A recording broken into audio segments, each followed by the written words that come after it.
জুলাই ঘোষণাপত্র ৩রা আগস্টে দিতে সরকার ব্যর্থ হলে আবারও রাজপথে নামার হুঁশিয়ারি দিয়েছেন এনসিপির আহ্বায়ক নাহিদ ইসলাম। দুপুরে মাগুরার পদযাত্রায় তিনি বলেন, সারা দেশের ছাত্র জনতাকে ওই দিন শহীদ মিনারে জড়ো হওয়ার আহ্বান জানান তিনি। দলটির অন্য নেতারা বলেন, এই কর্মসূচির মাধ্যমে জুলাইকে সবার কাছে পৌঁছে দিতে চান তারা। পাশাপাশি নির্বাচনের আগে কোন জেলায় কি সমস্যা সে সম্পর্কে ধারণা নিচ্ছেন দলের নেতারা। এরপর নড়াইল জেলায় পদযাত্রা ও পথসভা এবং তা শেষ করে যশোরে রাত্রিযাপনের মধ্য দিয়ে শেষ হবে জুলাই পদযাত্রার 10ম দিনের কর্মসূচি। এবং জুলাই ঘোষণাপত্র এবং জুলাই সনদের জন্য আমরা 5ই আগস্ট এই গণঅভ্যুত্থানের 1 বছর পূর্তি হবে। আমরা 3রা আগস্টের মধ্যেই সেটি কার্যকর দেখতে চাই এবং সরকার যদি 1 বছরের মধ্যেও এটি দিতে ব্যর্থ হয়, সকল রাজনৈতিক পক্ষ মিলে যদি ব্যর্থ হয়, তাহলে সারা দেশের ছাত্র জনতাকে নিয়ে আমরা আবারও মাঠে নামবো। 3রা আগস্ট আমরা শহীদ মিনারে ঢাকায় থাকবো। আপনাদেরকে 3রা আগস্টের আহ্বান জানাচ্ছি। জুলাই পদযাত্রার 10ম দিনের আজকে জাতীয় নাগরিক পার্টি নেতাকর্মীদের পদযাত্রা রয়েছে মাগুরায়। সেই খবর রাখছেন সহকর্মী শরীফ তেহরান টুটুল, যুক্ত হচ্ছেন তিনি আমাদের সাথে।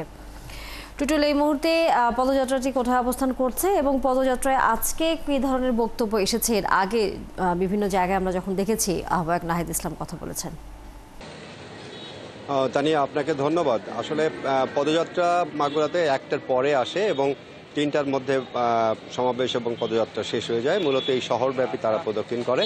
তো আজকে পদযাত্রায় মূলত তারা যেই দাবিতে মূলত তুলে ধরেছে, তারা বলেছে যে জুলাই সনদ এবং তাদের যেই অন্যান্য দাবি রয়েছে, সেই দাবি যদি আগামী 3 তারিখের মধ্যে যদি বাস্তবায়ন না হয়, তাহলে তারা বৃহত্তর আন্দোলনের ডাক দেবে।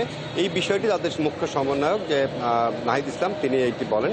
এবং এই বিষয় নিয়ে কিন্তু অন্যান্য নেতাকর্মীরাও কিন্তু একই কথা বলেছেন এবং তারা বলেছেন যে তাদের যে দাবি এবং জুলাই সনদ প্রকাশিত না হওয়া পর্যন্ত নির্বাচনে তারা বাধা সৃষ্টি করবেন এবং নির্বাচন তারা চান যে প্রয়োজনীয় সংস্কার, এই সমস্ত সবকিছু একত্রিত করেই তারপরে কিন্তু তারা নির্বাচন চান।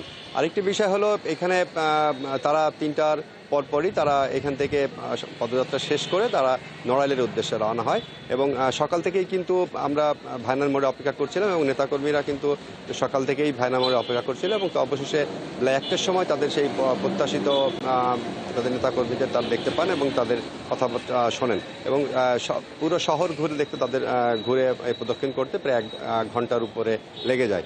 আর আরেকটি বিষয় ছিল যে যারা এই মাগুরা জেলায় যে 10 জন শহীদ হয়েছে জুলাইয়ে, তাদের সঙ্গে তাদের পরিবারের আত্মীয় স্বজন এবং যোদ্ধাহতদের সঙ্গে কিন্তু এই কেন্দ্রীয় নেতৃবৃন্দর কিন্তু দেখা হওয়ার কথা ছিল এবং সেই জন্য তাদের যেই দেখা হওয়ার জন্য যে মাগুরা অডিটোরিয়াম, সেখানে কিন্তু সমস্ত আয়োজন রাখা হয়েছিল। কিন্তু পরবর্তীতে তারা তাদের ব্যস্ততার কারণে নড়াইল চলে যাওয়ায় এবং তারা তাদের সঙ্গে দেখা করতে পারেনি। ফলে যোদ্ধাহতদের সঙ্গে আমি কথা বলেছি এবং সেখানে আমি গিয়েছিলাম। তাদের মধ্যে কিন্তু এক ধরনের ক্ষোভ সৃষ্টি হয়েছে যে তাদের সারাদিন বসিয়ে রেখে তাদের সাথে দেখা হয়নি, এরকম একটা ক্ষোভ তারা প্রকাশ করেছে। তবে পরবর্তীতে 3:30টার দিকে একজন কেন্দ্রীয় নেতা, যিনি স্থানীয় এবং তিনি এসেছিলেন তাদের সঙ্গে দেখা করতে এবং তারা আশ্বস্ত করেছেন যে খুব শিগগিরই আবার কেন্দ্রীয় নেতৃবৃন্দ মাগুরাতে আসবেন এবং তাদের সঙ্গে দেখা করবেন বলে, এমন একটা আশ্বাসের পরিপ্রেক্ষিতে তারা কিন্তু কিছুটা শান্ত হন।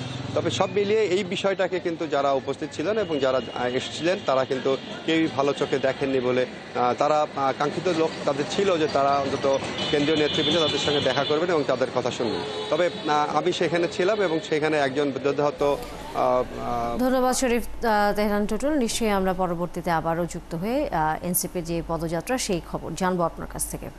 দর্শক, সহকর্মী শরীফ তেহরান টুটুল ছিলেন এতক্ষণ মাগুরা থেকে।